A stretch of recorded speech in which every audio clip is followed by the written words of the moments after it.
Yo, Gato does such a good job of filtering out noise from behind that when I see the waveform isn't making any sound, I'm like, oop, did it break? No, okay. Chocobo, let's go piss off this serpent. This serpent has one of the very good early game enemy skills, which is a beta. Oh. Which is a party. It's a group-wide fire attack, but A, the serpent is so strong that it can pretty much kill you outright, and B, that spell will almost certainly kill you at this point. So I never get it because I don't want to come all the way back here for it. This is so intense. It is. Like, especially if you allow yourself to fuck with the serpent and how badly it beats your ass at this early stage. To see this, not just on a pike, just for fun. Just for fun. Oh, Sephiroth can do this. Oh shit. What's interesting about that moment is that there are lines of text there for Vincent and Yuffie as well. Even though it's impossible by any means to get them into your party at that point outside of hacking. Oh, we're meeting the rest of the Turks right now. Our bald buddy Rude, and up in the corner, Elena? Why do I always forget her name? You might remember her from the very beginning of Advent Children, where she didn't appear, but then her bloody ID card got thrown at Rufus.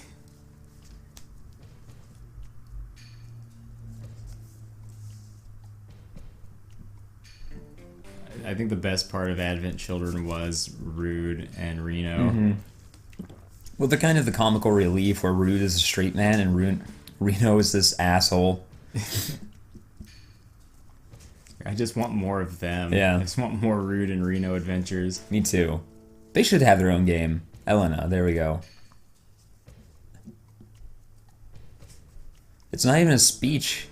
You don't even need to explain anything to these people. We're short of people. You're not even good at speeches either. You're getting distracted.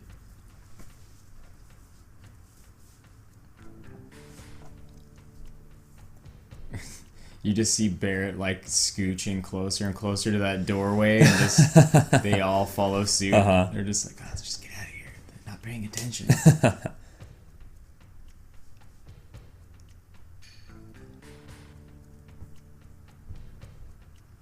Mr. Singh. Yeah. Again, telling her she talks too much when, no need to tell them about our orders. Like she and Rude. Just be quiet, you guys. I thought I told you this is your first day on the job and you're messing up. Go do your paperwork. Quit fucking around. And don't tell them exactly where you're going after this. We'll go out to Sephiroth and say for Junon Harbor. You did it again. What are you doing? Exactly.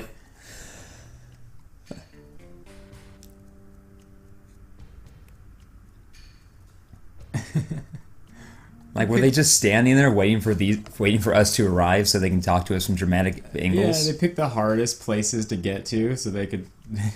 Elena's like, "Fuck, it sucks. I don't fall to my death."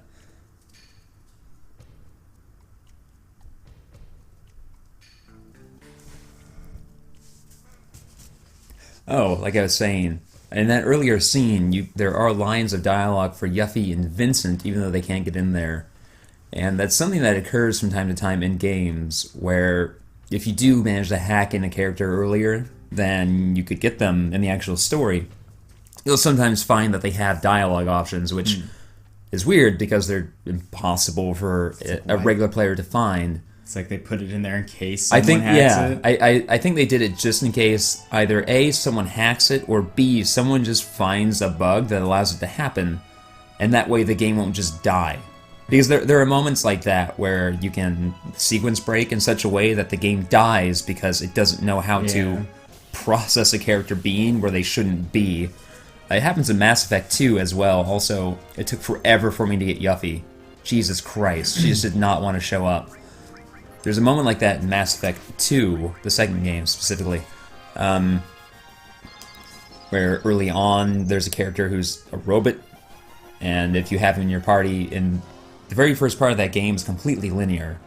Like, you have to go there before you know the rest of the universe and meet this guy, but if you go there, not only is he in your party, not only does he have lines, but they're fully voiced. So they took the time and effort to give him fully voiced lines and edited and all of that for something which is impossible for a player to find unless they hack it. So I guess if you're a developer, just consider that some players are unscrupulous. Some players are just assholes and gonna find some way to break that game and then blame it on you.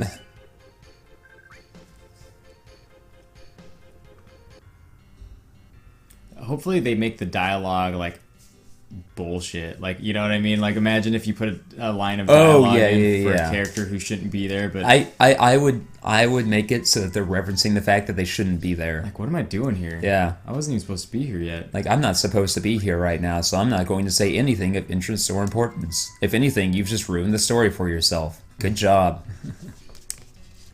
So these dialogue options here are the primary way of gaining points with Yuffie if you want to take her on the date at the Gold Saucer later. Every time you answer one of her questions correctly, you get a point with her.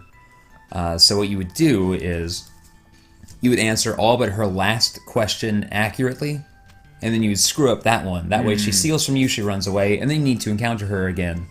And every time you encounter her, you have to go through this whole dialogue tree. And so I think there are 5 or 6 questions. So you can gain like 5 points every time. You just do it over and over and over.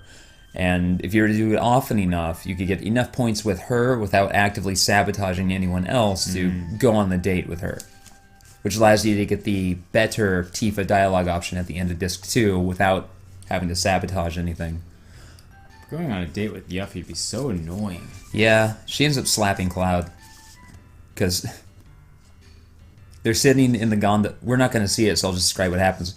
They're sitting in that gondolier that's going all around the town, the Gold Saucer, and looking at the fireworks and everything, and she stands up and she gives Cloud a kiss on the cheek, and then she's kind of embarrassed, and she's like, I just wanted to do that. And then Cloud is just kind of sitting there in awkward silence. And she says, say something, would you? And then there's a pause, and he says, literally, something. And then you hear the slap noise. That's great. Yeah.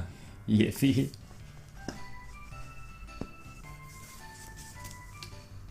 Just as a plan. How could you plan this? You have no idea who these people are. What if they murder you? What if this was part of their plan? Or someone else's plan entirely. Yuffie, you are a bad ninja. You're not even a black ninja. Black Ninja is one of the few Battle Beast songs which seems to have had any, like, pop culture penetration. Oh, yeah. And so it was the only song they played during their set that wasn't from their latest album. And their like, I think their bassist was introducing the song and doing the thing where they hint at what they're about to play, and he's like, we're gonna play you a song from, you know, East Asia, and he's setting it up, and then someone from the crowd yells, Black Ninja! And the bassist just stops, and he's like, you ruined my surprise, man. You had to be that guy. You nerd. Is it? Yeah, you're just one of those nerds that have to fucking be that guy, huh? You just had to be that guy. You couldn't just play along. Not everyone wants... We're leaving. Yeah, you just... Canceling the rest of the tour. Sadness. Always that person that wants to be that guy. Like, I know the thing, and I want everyone to know that I know the thing. This part is weird. Boo this man. I just want one of you to stand up and say, boo this man. In fact, it'll be you specifically. Everyone else be quiet. Immediately, everyone else joined in. Boo before this... the guy could even say, boo this man. Boo this man, I did it first. First. Hashtag first.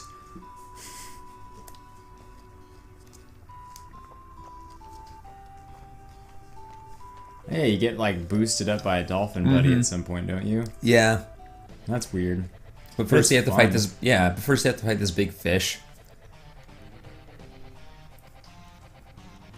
I'm gonna rape the dolphin. Oh, shit, I don't even know what that thing is. Then I'm gonna eat this little girl. who's actively drowning. Damn, I smoke a cigarette. Because I'm a bad boy. Like an idiot, I forgot to rest. So hey, no MP. At least for Bart. So Cloud has a very important piece of materia equipped, which you find in that cave where we just had the conversation with the Turks, called Long Range. The Long Range materia, its description says, it allows you to have the same attack power from the back row as in the front. Mm-hmm. So it's good to pair with whomever you have cover equipped, because they can be in the back row, so when they go to cover somebody, they take less damage. They'll take less damage, but they can still put out their regular physical attack damage as well. What it doesn't describe or explain to you is that it allows a melee character to reach a flying enemy that cool. Normally they wouldn't be able to. I mean, there are very few enemies like that in the game. This is possibly the most significant of them because it's a boss and you find it right after you find that materia, so it's very useful for that. But it's something that I'll have equipped for the rest of the game. Nice. As a kid, I never really considered how useful it could be. But now as a not as stupid adult, like, oh wait a minute, I can strategize.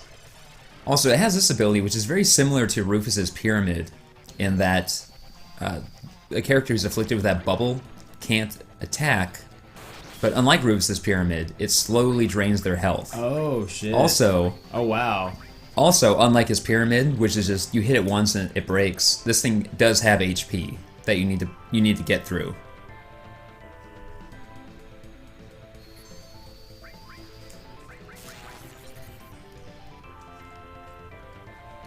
Fuck. Poison that stupid fish. So here we have an example of a boss who is vulnerable to poison. Which I only found out because I realized that poison in this game is just bio, and so it's actually worth using. It's cool though, it makes sense. It's like a fishy character. They think poison would be pretty bad for it. It's just like, you know, too bad there wasn't a magic attack that was like one of those 6-pack can rings. Throw that at it and it gets all tangled up. It should just be an item. Enemy just chokes on it. Any like aquatic enemy, yeah, just fucking gets just wrecked. It just like Barrett pulls out a 6-pack and tosses one to each of the like other characters, and then they all just chug a beer and throws the ring at him. Barrett has to drink a couple more. Well, he's a big guy. Takes a lot to get him drunk. No, it doesn't. He's actually a lightweight. That's why you never saw him drinking when they were in the bar. He always replaces his, like, whiskey with apple juice. I get a lot of vitamin A. Trying to explain to anyone with diabetes that they shouldn't drink juice is like trying to bathe a cat. But I like juice. I know, but you can't drink, but it's healthy. No, it's not. Eat an apple. That's exactly what I say. No, eat the apple, eat the orange. Don't drink the orange juice or the apple juice. Please. Please do this thing for me or yourself. This is bad. This is bad, you guys. Oh no. Oh jeez. Oh jeez. That fish is gone, so it's just us down here with this body. No one in this town knows us. I'm black and I got a gun arm. Jesus, guys, do you know how this looks? It's just you hear a police siren in the distance. Oh, fuck. I'll meet up with you guys later. They'll just shoot me, man. I can't put my hands up and put my weapon down. I can't do it. Just getting really... Cops are getting really scared of Barrett. It's like, put the weapon down and put your hands back up. Drop the weapon. He just has one hand above his head and the other on the ground in this fucked up yoga pose. Like, that's it. That'll do. You keep that going for a while. Can you fuck this up? I don't know. I don't think so. I never have.